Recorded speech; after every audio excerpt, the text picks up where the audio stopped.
Frères et sœurs, arrêtez tout ce que vous êtes en train de faire. Posez votre téléphone un instant, non, en fait, gardez-le, parce que vous allez vouloir partager cette vidéo dans les secondes qui viennent. Vous croyez vraiment que cette histoire allait s'éteindre doucement? Que les accusations d'empoisonnement resteraient des rumeurs chuchotées dans les groupes WhatsApp? Que la finale de la CAN 2025 allait entrer dans l'histoire comme une simple controverse arbitrale, et qu'on passerait à autre chose? Vous vous trompiez? Profondément. Aujourd'hui, c'est le président de la Fédération sénégalaise de football lui-même, Abdoulaye Fall, qui sort de l'ombre et qui fait exploser la vérité en 1000 morceaux. Une interview longue, détaillée, sans langue de bois, diffusée sur une chaîne sénégalaise respectée. Et dans cette interview, il confirme absolument tout ce que certains d'entre nous, les plus lucides, les plus révoltés, disions depuis le premier jour. Cette CAN n'était pas truquée à la 90e minute. Elle était truquée dès le premier coup de fil, dès la première réservation d'hôtel, dès le premier billet d'avion. Restez avec moi jusqu'à la toute dernière seconde de cette vidéo, parce que ce que vous allez entendre ne concerne pas seulement une finale de football. C'est la preuve vivante, irréfutable, que le football africain est gangrené jusqu'à la moelle par des intérêts qui n'ont rien à voir avec le sport. Argent, politique, influence, népotisme, tout y passe. Et si vous êtes nouveau ici, si vous avez raté les épisodes précédents, laissez-moi vous remettre dans le bain en quelques minutes, parce que cette histoire est un thriller digne d'Hollywood, mais en pire, parce qu'elle est vraie. 18 janvier 2026. Stade Ibn Battuta, Rabat. Finale de la Coupe d'Afrique des Nations 2025, Maroc contre Sénégal. Les Lions de la Teranga, double champion en titre, face aux Lions de l'Atlas qui rêvent de leur première CAN depuis 1976, sur leur sol, devant leur public. Le match est tendu, électrique. Les deux équipes se neutralisent. Et puis, soudain, le drame. 3 joueurs sénégalais ou des cadres, des piliers s'effondrent ou sont évacués avec des symptômes neurologiques identiques. Langue gonflée, paralysie partielle, troubles de la parole, vertige violent. Ils ne peuvent plus parler correctement, comme si on leur avait injecté quelque chose. Ismaïla Jacob, depuis son club en Allemagne, lâche la bombe à la télévision nationale, mes coéquipiers ont probablement été empoisonnés. Ils ne pouvaient plus rentrer leur langue. Des serviettes disparaissent mystérieusement des bancs sénégalais, volées par des ramasseurs de balles marocains. Un arbitrage scandaleux tout au long de la compétition. Pénalty ultra litigieux accordé au Maroc dans le temps additionnel, but parfaitement valable refusé au Sénégal. Le Sénégal quitte le terrain en signe de protestation, refuse la prolongation, et la CAF déclare le Maroc vainqueur par forfait. Le continent entier est sous le choc. Les réseaux sociaux s'enflamment. Les supporters sénégalais pleurent de rage. Les Algériens, qui connaissent trop bien ce genre d'histoire, crient au scandale organisé. Et maintenant, Abdoulaye Fall, le président de la FSF, décide de tout balancer. Pas en conférence de presse timide. Non. Dans une interview longue, posée, où il démonte point par point le système. Mais attention, le calvaire a commencé bien avant Rabat. Très loin avant. Abdoulaye Fall le raconte avec une colère froide, avant même que l'on soit qualifié pour la finale, avant même d'envisager un voyage au Maroc, j'ai senti que quelque chose clochait. J'ai envoyé mon secrétaire général, Ablay, en mission de reconnaissance secrète. Pourquoi? Parce que la CAF et les organisateurs marocains avaient réservé aux finalistes sénégalais un hôtel indigne. Le genre d'établissement vétuste, avec des chambres qui sentent l'humidité, des climatiseurs qui grincent, des draps jaunis, une nourriture douteuse. Un hôtel que même les équipes de jeunes marocaines n'utiliseraient pas pour un tournoi local. Imaginez la scène, le Sénégal, champion d'Afrique en titre, double tenant du titre, doit loger dans un taudis pendant que l'hôte se réserve les palaces.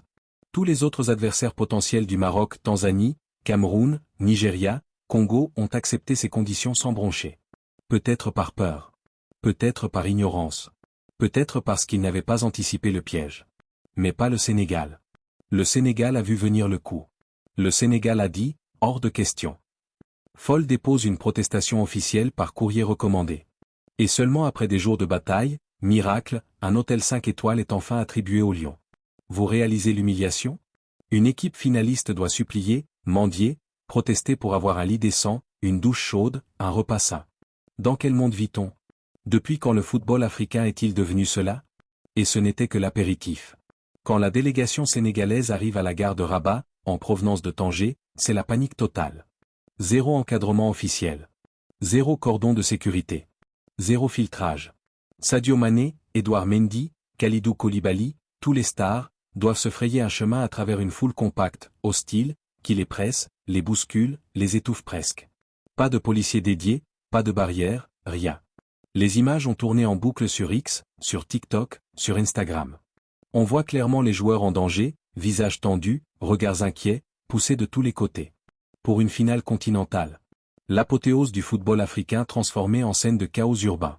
La CAF sort un communiqué lénifiant, le dispositif sécuritaire était adéquat, tout était sous contrôle. Mais les vidéos ne mentent pas. Les joueurs ne mentent pas. Et Abdoulaye Fall non plus.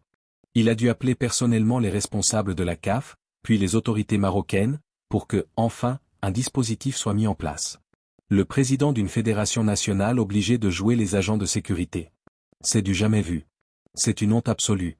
Mais le vrai coup bas, le plus sournois, c'était le terrain d'entraînement.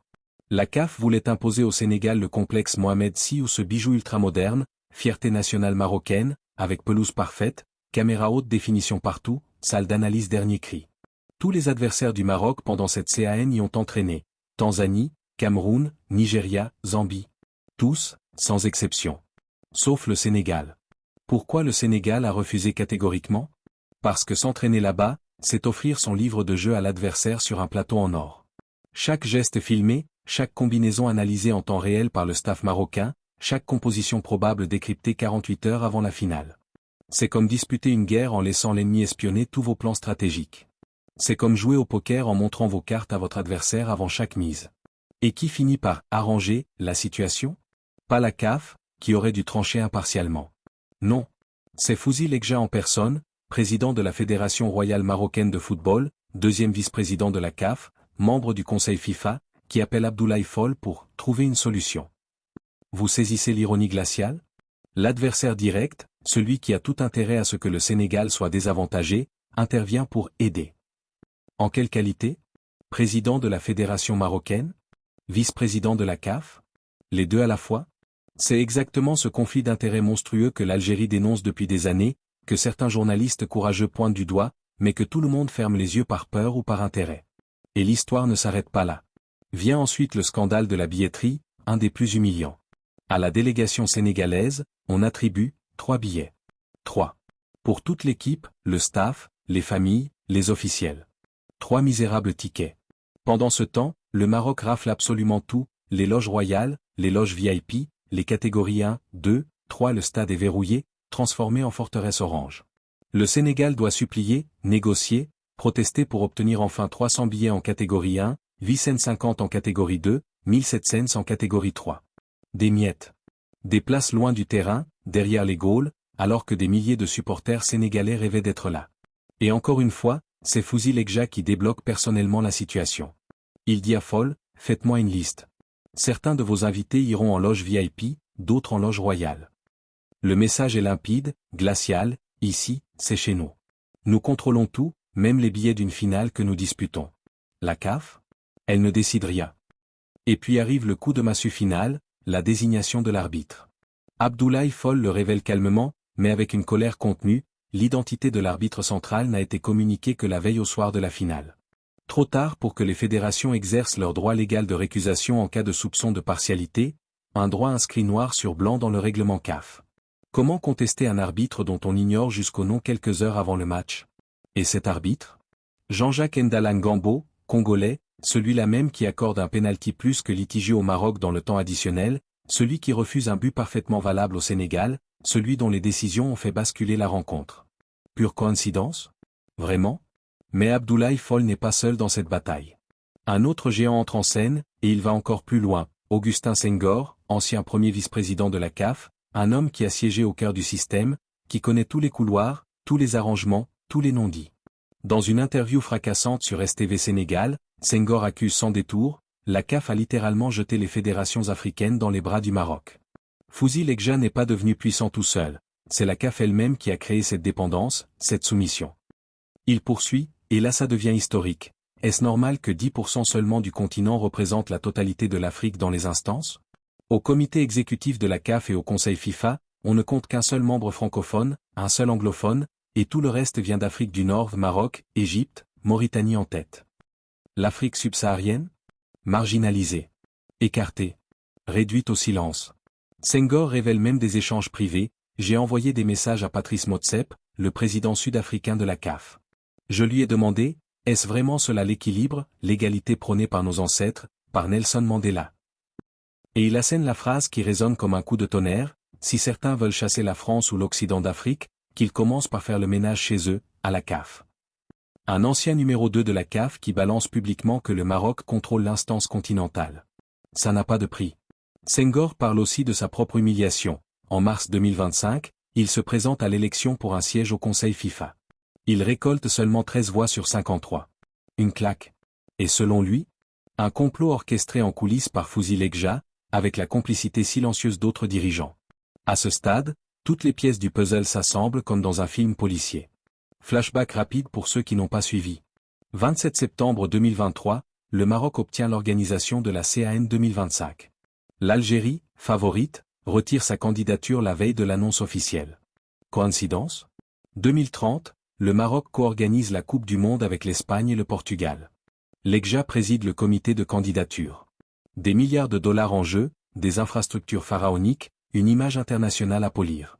Et pendant ce temps, il place ses pions partout, vice-présidence de la CAF, Conseil FIFA, commission clé, alliance avec d'autres fédérations. L'objectif final ? Gagner enfin une CAN à domicile, 50 ans après 1976, devant un public en transe, pour asseoir définitivement sa domination sur le football africain. Ils ont tout orchestré, hôtels dégradants pour fatiguer les adversaires, absence de sécurité pour les déstabiliser, espionnage sur les terrains d'entraînement, billetterie verrouillée pour priver les supporters adverses, arbitrage sur mesure. Mais ils ont oublié un détail crucial, le Sénégal n'est pas n'importe qui. Abdoulaye Fall le dit avec fierté, le Maroc ne pensait pas qu'une autre équipe africaine pouvait l'empêcher de devenir champion sur son sol. Aucun pays ne s'est opposé à eux comme le Sénégal l'a fait. Et c'est exactement pour cela qu'ils sont aujourd'hui en furie. C'est pour cela qu'ils exigent la disqualification du Sénégal, l'annulation du titre, des sanctions massives, des amendes astronomiques. Mais la CAF ? Que va-t-elle faire face à ces accusations graves, documentées, venant de 2 présidents de fédération, d'un ancien vice-président, de joueurs internationaux ? Rien. Ou presque rien. Une petite amende pour Abdoulaye Fall.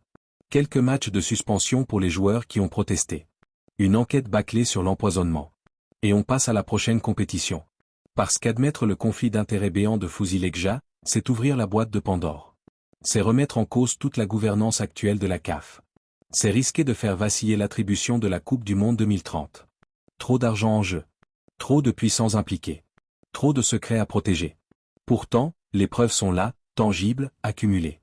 Les rapports médicaux confidentiels sur les symptômes neurologiques des 3 joueurs. Les témoignages directs des joueurs, y compris Ismaïla Jacob. Les images de l'arrivée chaotique à la gare de Rabat. Les courriers officiels de protestation du Sénégal. Les déclarations publiques de Fall et Senghor. La Fédération sénégalaise de football l'a dit clairement par la voix de son secrétaire général, nous sommes prêts à répondre à toute plainte. Nous ferons face. Nous ne reculerons pas. C'est une posture de combat. De dignité. De résistance. Le Sénégal résiste. L'Algérie résiste depuis des années, payant le prix fort, supporters emprisonnés pour avoir dénoncé la corruption, candidature sabotée, silence imposé. D'autres pays commencent à murmurer, Nigeria, Cameroun, Côte d'Ivoire. L'omerta se fissure, lentement mais sûrement. Parce que chaque révélation est une nouvelle brèche dans le mur. Chaque témoignage est un coup de marteau supplémentaire. Un jour, ce mur s'effondrera complètement. Cette finale du 18 janvier 2026 ne restera pas dans l'histoire comme une simple victoire controversée du Sénégal par forfait. Non. Elle restera comme le moment précis où le masque est tombé. Le moment où des millions d'Africains ont vu en direct ce que certains dénonçaient dans l'ombre depuis des années. Le football africain n'appartient plus aux Africains. Il appartient à ceux qui ont l'argent roi. À ceux qui ont l'influence politique. À ceux qui contrôlent les instances avec des alliances opaques et des milliards en jeu. Mais il y a de l'espoir. Un espoir immense.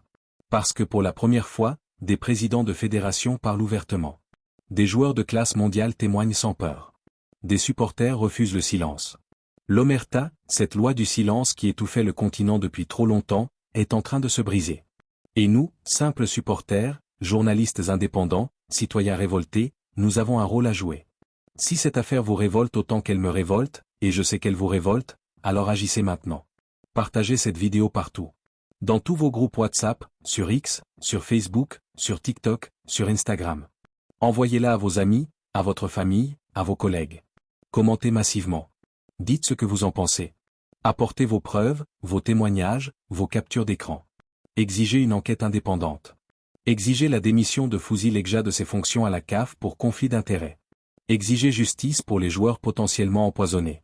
Ensemble, on peut faire trembler le système. Ensemble, on peut redonner au football africain sa dignité, sa pureté, son âme. Cette histoire n'est pas terminée. Elle ne fait que commencer. Et nous serons là, épisode après épisode, pour suivre chaque développement, chaque nouvelle révélation, jusqu'à ce que la vérité éclate au grand jour. Abonnez-vous si ce n'est pas déjà fait. Activez la cloche de notification. Parce qu'on ne lâchera rien. Le football africain mérite mieux. Les joueurs méritent mieux. Les supporters méritent mieux.